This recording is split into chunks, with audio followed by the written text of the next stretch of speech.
Welcome to the Synergistic CX Podcast here on the CX channel, where CX professionals converge. I'm your host, Eric Brooks, and with me today are my fellow members of the CX channel team, Emil Sankov and Chris Oliveira. Today, we're very happy to also have with us Darren Denington. He's the founder of Service with Style, and Darren is an expert on customer experience, and he joins us today from the United States and my home state of Florida. Darren, welcome to the CX channel and our Synergistic CX podcast. We're so excited to have you here.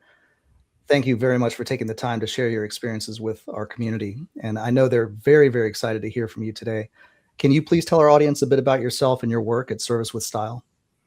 Sure, of course. First, thanks for having me. And Service with Style, we've just been trying to help businesses excel at their customer experience to deliver a wow, valued, driven experience that the customers are genuinely happy with. And we've been doing that for about 29 years. And we do a lot of secret shopping, a lot of staff training, and a little bit of consulting on the side for leadership groups. And it's a wonderful industry. And yeah, we enjoy trying to help businesses just increase the focus on what the guests are experiencing every day. That's fantastic. I love how Service with Style is more or less a turnkey operation that can cover the entire stack of the experience, from the training all the way through to the measurement and documentation and everything else. That's fantastic. Thank you again for being on our podcast today. So today we'll be looking at our latest CX study using aspect-based sentiment analysis, or ABSA for short, to understand what customers are saying about their experiences. Over the past 2 years, we've analyzed online customer reviews across various industries, from retail and gas stations to luxury and financial services. With each podcast, we focus on a specific industry, first looking at the surface metrics of customer feedback, and then we dig deeper to uncover the exact moments that shape customer trust and loyalty. This month, we're examining the bars industry. This is an operationally complex environment for customer experience. In bars, experience is not delivered in precisely controlled conditions. This is not a bank that's well regulated and so forth. It's a dynamic social environment, highly sensitive to execution and a lot of point-in-time decisions. While many venues are designed to create a specific atmosphere and a flow, the live experience often diverges under pressures of volume, variability, and frontline decisions. This makes this industry a particularly relevant lens for us to explore a central theme, which is the gap between customer experience intention and the actual reality that customers experience. At its core, this is an industry designed to be social and memorable, a place where people come to relax, connect, and enjoy the experience, often as a second space beyond their home or work. Our study of bars for this podcast is based on almost 50,000 online customer reviews that we've polled worldwide. And today we'll look at staff interaction, the ambiance of the bars, product quality, and operational processes, and we'll see how that customer feedback provides a clear picture of what consistently drives satisfaction and where companies may be failing on their promises. Let's look at our agenda for today. We'll explore insights from our global analysis of online reviews in the bars industry. We begin with the study sample, the ratings, and key patterns in customer feedback. Then we'll move into how these shape perception across the marketing mix and the customer journey. We'll highlight the critical moments that drive satisfaction in what we call our moment of truth, and use the marketing mix funnel matrix to understand how experience drivers influence perception across the different stages of the journey. We'll also show how these insights translate into a voice of the customer survey. Then we'll speak with our guest expert, Darren Denington, to connect these findings with real-world experience.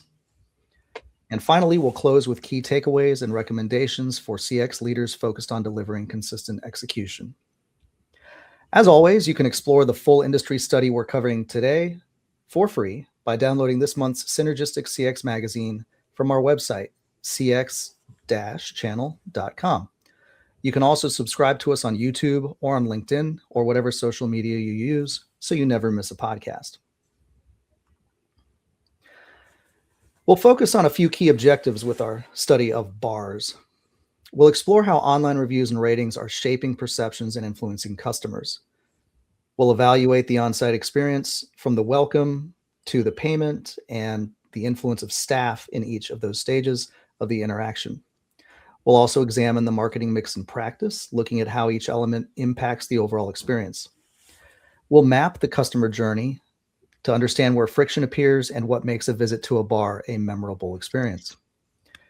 And finally, we'll identify the levers that unlock growth opportunities through customer experience itself. At this point, I'll hand over to Emil to walk us through the sample and what that data reveals. Thank you, Eric. So let's dive right into it. For today, we have prepared a relatively balanced sample. We have sourced a little bit over 2,000 places with almost 50,000 online reviews and ratings. The sample is balanced across the Americas, Asia Pacific, and Europe, Middle East, and Asia, and with a little tilt towards the Americas with 43% of the total sample, followed by Europe, Middle East, and Asia with 35%, and APAC with a little bit over 21%. So this sample gives us a confidence level of our findings of close to 100%, 99.5% to be more precise, with a margin of error of 2.5%. So starting with the big picture, the star ratings. The star ratings are in online reviews and ratings is a system that allows the customers to evaluate the product or service, typically with stars from 1 to 5. And what we can see here from a standpoint of the big picture, the overall average across all the bars, is that there is consistency across the three regions with a very little deviation. The vast majority of the ratings are in the 5 and 4-star ratings categories, with 1 stars getting a little bit below 10%. So generally speaking, good overall picture. The global average is 4.31 star ratings, which is quite good overall. Darren, the overall ratings look positive on the surface, but from your perspective, what do these scores typically hide? Well, I think what it's hiding is the experience of a lot of people that don't have an avenue to let management know what type of experience they're having. And that's where we want to be able to collect feedback so that we understand the positive reviews are very easy to track. The negative reviews, a lot of people aren't posting messages out there, but what we genuinely find is that higher score, you need to repeat that like 3 times so that I have an experience that has a 5-star rating, in our eyes has a secret shopping score of 90% and above. But when you do that 3 times, now the people start to trust you and will want to come back more frequent. So that's how you turn the gaps into regulars, is understanding that exceptional service, that 5-star one is what we expect. It's what we're looking for all the time. And the disconnect is the negative feedback. Sometimes I just don't want to complain to management. Sometimes I just want to walk out, pay my bill, and not return. Understandable.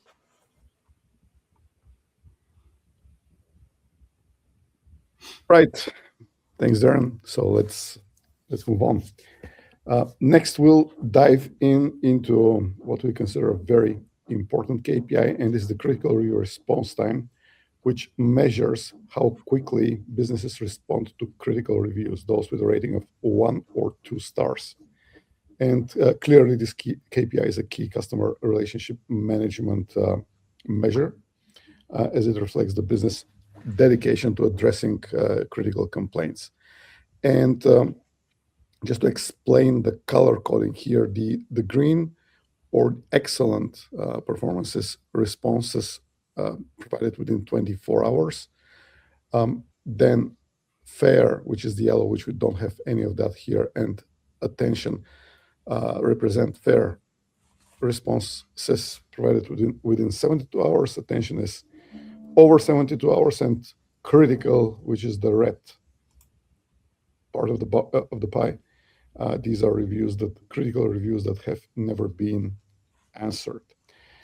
So what we see is globally over 84% of the reviews fall into the critical unanswered category, with a great consistency across regions. So as you can see, if you look at these smaller pie charts between the three regions that we are exploring, there is very little and not really meaningful deviation. So what we can conclude here is that largely the critical reviews don't get responded to, and this is consistent across the three larger regions that we are looking at.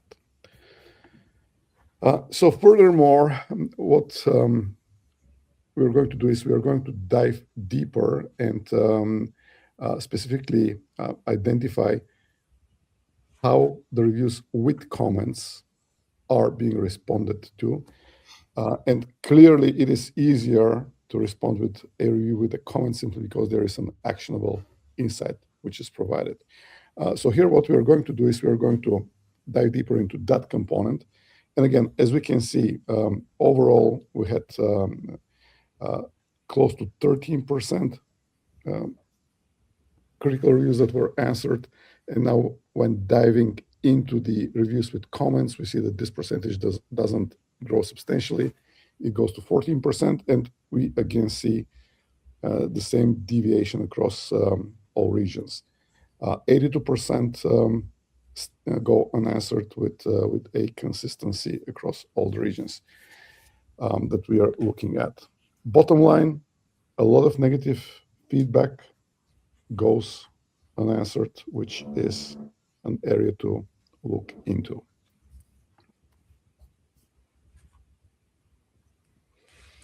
Darren, what do best practices for bars look like when responding to negative customer feedback at an operational level? Can you share an example and how you would measure that from the research perspective?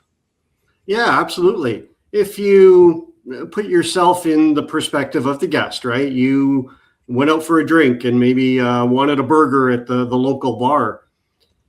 If I have a negative experience, right, that's not what I'm looking for. I want to find a place in my neighborhood that we can frequent quite regularly. And when new places pop up, we love to try them.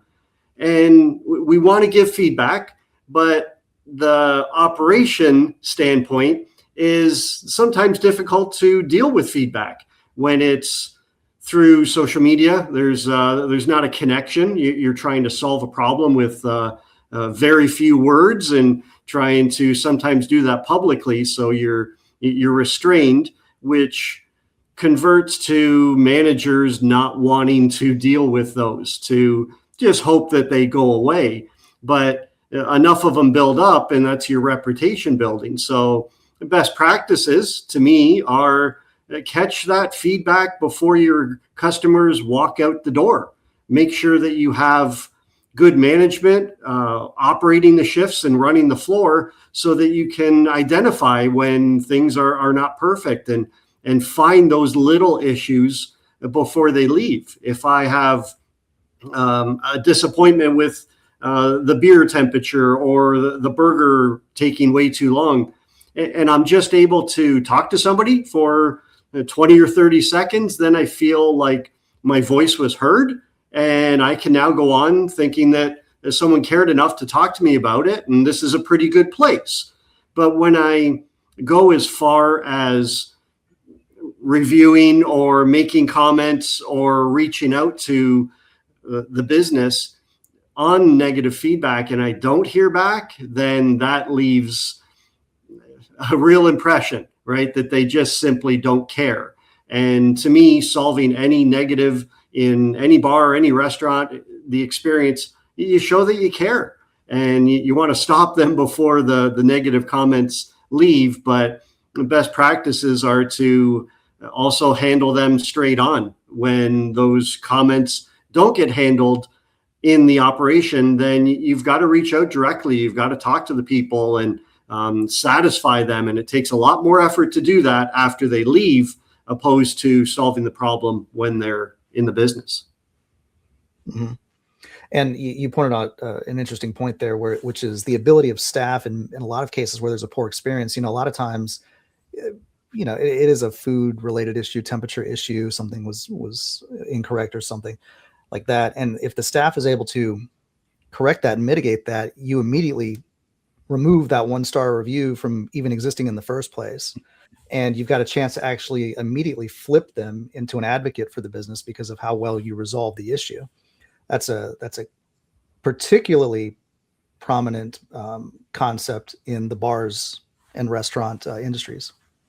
Right. We all understand that small, simple things are going to happen. Our drink's going to get delayed. The order was wrong. The bill was wrong. No big deal when they're handled simple. And you alluded to it, Eric, that's your first line of defense is your service staff. They absolutely need to be able to handle those small problems when they come up by themselves, right? The management team should put enough confidence in the service staff to handle small problems. And then from there, they get escalated to the manager on duty, right? Somebody on the leadership team, just so that the guest can see that you are taking it serious, right? If I have a complaint, and it's great that the bartender took care of a lot of it, but then you pull a manager over just to make sure, and we have a 1-minute conversation, it really goes a long way. Mm-hmm. So true. So true.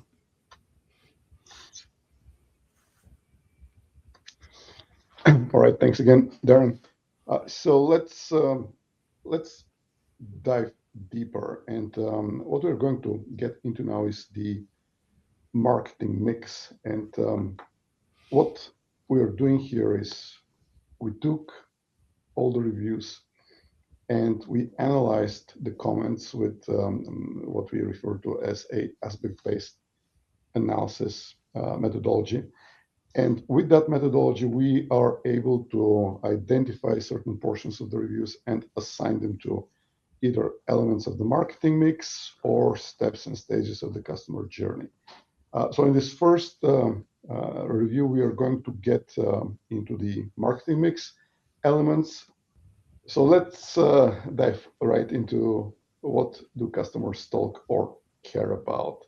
And looking at the pie chart here, what we can conclude is customer feedback highlights a clear concentration around 3 core elements: place with 35% of all conversations, product 29%, and people 25%, which together accounts for over 85% of all mentions in the online reviews and ratings that we have analyzed.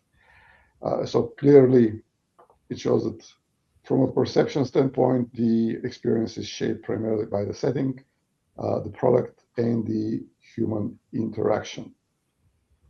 But let's dive even further and go beyond the elements and look at the features of the marketing mix. And this picture should give us the answer: which details do customers prioritize? So here, as you can see, we have drilled down from the 7 P's of the marketing mix: the place, the product, the people, the price, the process, and the promotion, into 5 features for each of the elements. And what we can see here is that the customer feedback is still concentrated around atmosphere mostly. And in this case, we see that environment and ambience takes 21% of the mentions, and quality of product and service, actually it's almost a tie now that I look at the results. So atmosphere and product, quality of product and service accounts for close to 21% of the mentions. Then bartender attitude is the third feature, which collects a little bit over 15% of the mentions. And then it is followed by customer service with 5.5% and diversity variety of the products and services. So overall, what we see here, from a marketing mix standpoint, bars, customers that visit the bars prioritize place, product, and people. And then looking deeper, we see that the environment and the ambience and the quality of the product and service are the two most important features of the marketing mix from a standpoint of the customer perception, totaling to 42% of all total mentions across all online reviews that we have analyzed. Now, in addition to that, we'll briefly take a look at the marketing mix experiences, and this pie chart will help us understand the customer sentiments, thoughts, and feelings in conjunction with the marketing mix. So what we show here is, again, four colors, and these colors are the visual measurement of the customer sentiments. Excellent is the sentiment in the top quarter, so this is anything above 0.5 on a scale of -1 to +1. Fair is anything between 0 and 0.5. Attention is a negative sentiment, clearly negative sentiment, between 0 and 0.5, and critical is anything in the lowest quarter of the sentiment distribution. So what we can see visually here is that there is a lot of green, not that much orange, but still fair amount of yellow and red. And what we conclude here is that customer sentiment in bars concentrates around the core elements that shape how the place is perceived. So while place, product, and people generate the majority of feedback, they also account for over 70% of all critical comments. So there's clear concentration of the critical comments in these areas, showing that the most influential drivers are also the most exposed when expectations are not met. At the same time, process and price stand out with the highest share of negative sentiment, pointing to clear friction points there as well. So with that, we're going to close this first high-level overview of the micro industry, utilizing the online reviews and ratings, and covering, looking at the big picture and covering the marketing mix. What are the key takeaways? Number one, close the response gap. We already commented on that. There is a major opportunity, not just to fix the negative experience, but also to create loyal customers. Over 80% of critical reviews receive no response at all, exposing a major breakdown in the follow-up. Number two is focus on what shapes the visit. Customer feedback concentrates heavily around place, product, and people, which account for over 80%, 85% of the mentions. Number three, strengthen the core experience. Place, product, and people collectively account for over 70% of all negative feedback. Inconsistencies in atmosphere, drink quality, or staff attitude quickly shift perception, requiring consistent execution beyond the first impression. And finally, fix the friction points. Process and price carry the highest share of negative sentiment in a single area of the marketing mix. So with that, we can conclude that at this point we should have a relatively good understanding of how the customers perceive the bar experience, what they prioritize with regards to what is shaping their experience, and we are ready to move on to the next part of the podcast. Eric. Thank you, Emil. This is the end of part one of our three-part episode here on the Synergistic CX Podcast. In the next segment, we will explore more details of our study and discuss the customer journey map and the key touch points that drive loyalty of customers. Remember that you can always find the full details of our industry studies for free on our website, cx-channel.com.